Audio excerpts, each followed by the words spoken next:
ក្នុងនោះគឺមានគណៈកម្មការបច្ចេកទេស50,000 រៀលចាសូមថ្លែងអំណរគុណតែពេលវិទ្យុជិះទាំងមក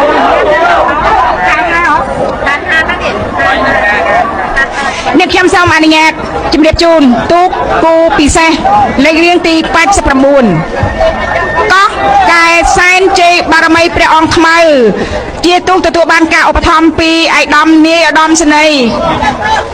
កតេបណ្ឌិតហ៊ីងប៊ុនហៀងទូកនេះមកពីខាងខេត្តព្រះវិហារវែងឆ្ងាយតែឥឡូវហាក់ដូចជាមានប្រៀបជាបន្តិចខៀវសង្កាត់ចុងចង្វាពណ៌សចាជាមួយនឹងទូកដែលមានឈ្មោះថាសរាយតេជោសែនជ័យសរាយតេជោសែនជ័យគឺជាទូកទទួលបានការឧបត្ថម្ភយ៉ាងខ្ពង់ខ្ពស់បំផុតពីសម្ដេចតេជោនាយករដ្ឋមន្ត្រីនិងឯកឧត្តមគុណញឹមចាទូកនេះអញ្ជើញមកពីខេត្តកណ្ដាលស្ថិតនៅក្នុងវត្តវិជ័យរាំងសីពុករស័យខ្សាច់កណ្ដាល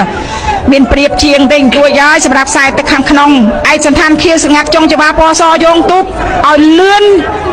បានមានប្រៀបជាងនេះតែអត់ទេមកងួតជួយមើលខ្សែទឹកខាងក្រៅផងដែរទឹកខាងក្រៅនឹងបងចាញ់ហើយក៏ប៉ុន្តែមើលលបឿនគាត់ចាក់ហាក់ដូចជាដកដែរចាចំណែកខ្សែទឹកខាងក្នុងនោះបាទកោះកែបារមីបាទមកពីខេត្តព្រះវិហារនៅពេលនេះមិនទាន់ហ៊ានសន្និដ្ឋានទេឃើញក្បាល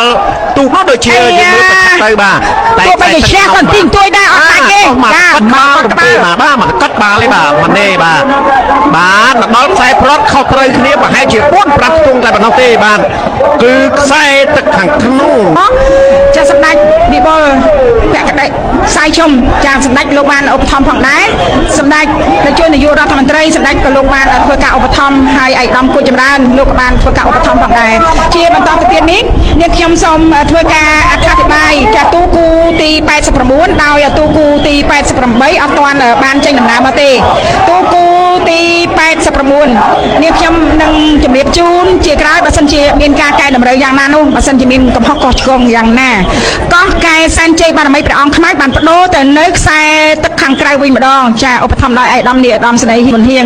ជាមួយនឹងស្រ័យតេជោសែនជ័យរបស់សម្ដេចតេជោនាយករដ្ឋមន្ត្រីនិងឯកឧត្តមគុណញឹមបានបដូរមកនៅខ្សែទឹកខាងក្នុងវិញម្ដងឃើញថាខ្សែទឹកខាងក្នុងហាក់ដូចជាលូតជាងបន្តិចបន្តួចហើយចាខ្សែទឹកខាងក្នុងសម្រាប់ខ្សែទឹកខាងក្នុងបាទសម្រាប់បងប្អូនដែលជួយមកពីខេត្តព្រះវិហារបាទសូមជួយតាមដានទស្សនាមើលតើ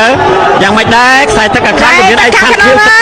ហាក់ដូចជាបងចាញ់ទឹកជើងទី1គាត់ទទួលជ័យជំនះបាទ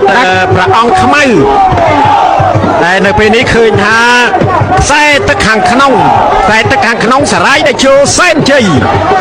មកពីខេត្តកណ្ដាលដែលទទួលជ័យជំនះវិញម្ដងបាទ